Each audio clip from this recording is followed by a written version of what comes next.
Hello mga kabarkads, another day, another vlog na naman tayo mga kabarkads. Ngayon mga kabarkads, update natin itong tulay na ginagawa dito sa may Leon Garcia.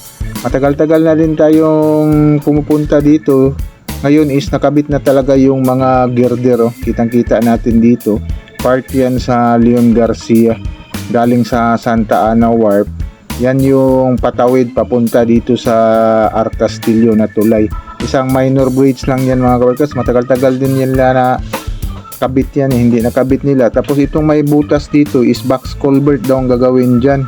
Pero hindi natin alam kung sino magtatrabaho dyan, either UBI or itong isang contractor dito.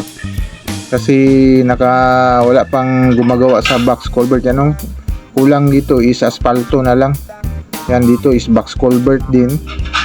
Yan, papunta dito sa may, yun yung isang minor bridge na tulay, yung last nag-update tayo, papunta doon sa Jerome. Malapit, kunting-kunti na lang itong project dito sa may Davao Coastal Road.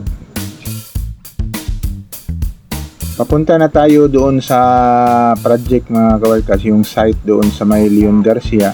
Dito tayo dumadaan sa Carpenter para puntahan natin yung project doon kasi nasa looban yun. Dito tayo dumaan sa Carpenter para mapuntahan natin yung project. Yan, sa ngayon is hindi pa ma-traffic ngayon dito sa lugar kasi maaga pa ito sa 7 AM pa ito kasi nag-update tayo dito sa lugar is maaga talaga para hindi tayo makaabala. Yan, dito na yun papasok sa looban papunta ng project dito sa may Leon Garcia. Isang maliit lang na kalsada ito, minsan mabagal yung takbo natin dito. Ito yung area na dating nasunog, ngayon is nakabango na sila. Yan, yung mga bahay, yung iba dito is gumanda nga yung mga bahay dito. Itong nasunugan is ang ginagawa yung bagong model ngayon, yung mga all metals na yan, mga metals, yung bubong, yung metals na din yung mga bubong. Yan, maganda-ganda na tingnan dito yung nasunugan. Ito na yung papunta sa gilid tayo dumaan. Itong malaking drainage system dito galing sa Daco diyan sa Agdao. Ito yung malaking kanal na dito talaga lumalabas kung galing doon sa Daco dito sa Agdao. Yan, ito yung i-update natin sa labasan na itong malaking kanal. Itong malaking tulay dito, itong sa DNR na flood control project. Kaya pinuntahan natin dito kasi last nag-update tayo, doon tayo nag-update sa Arcastillo. Nakita natin ito sa drone shot is kinabit na yung mga girder dito. Actually, last nag-update tayo dyan sa may Santa Ana landing site o ramp dyan is may nagsabi sa atin na yung auxiliary police nagsabi sa atin na ikakabit na daw next week itong mga girder dito sa may Leon Garcia. Kaya pagpapalipad natin ng drone is nakita talaga natin is nakabit na yung mga girder dito. Kaya pinuntahan natin itong project dito para ma-update kayo. Yan, ito na yung makita natin, yung flood control project, flood control sa DNR. Kapag lumalaki yung dagat, isasarado nila dyan para hindi magbabalik yung tubig. Yan, ito na yung nilagay nila ng mga girder. Napakabilis lang talaga, hindi na natin nakita yung mga crane dito kung paano nila nilagay itong mga girder dito. Ibig sabihin is isang magandang sinyalis ito na tuloy-tuloy yung project dito at tuloy-tuloy itong Davao Coastal Road. Ito na yung magkukunik from Leon Garcia papunta ng Arcastillo kasi yung ramp dyan sa may Santa Ana Wharf, yung landing site is malapit na matapos, kaya kinabit talaga nila ito. Siguro pinuntahan ng DNR dito at DPWH para ikabit na itong mga girder dito para magporma na talaga itong Davao Coastal Road. Yan, i-update natin itong lugar dito para makita din ninyo.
Good morning mga kabarkads. Ngayon mga kabarkads is nandito tayo sa may Leon Garcia.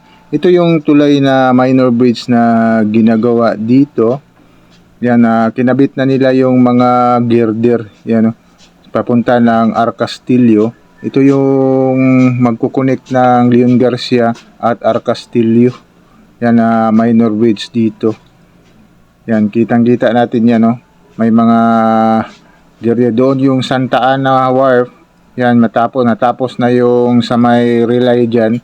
Ito naman dito sa may itong papunta ng Arcastillo. Kasi ito yung labasan galing sa Agdao, itong sa DNR. Dito lumalabas yung tubig galing sa Agdao. Yan, dito siya. Kaya itong tulay ang ginagawa dito, hindi box culvert. Yung iba dito is box culvert yung ginagawa dito kapag may ganitong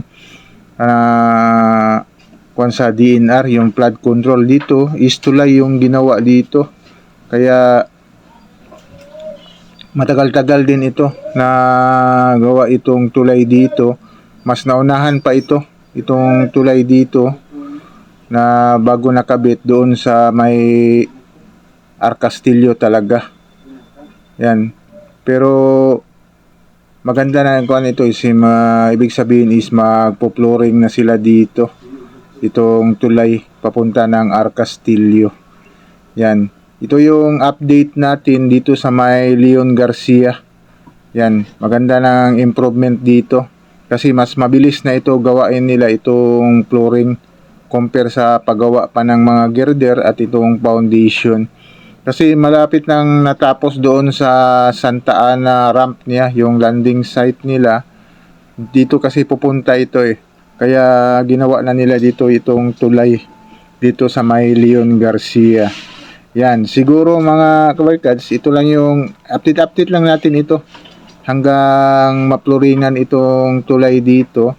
At kukunan natin always ng drone shot ito para makita natin sa taas kung ano na ba yung forma dito sa project na ito, itong tulay dito sa may Leon Garcia.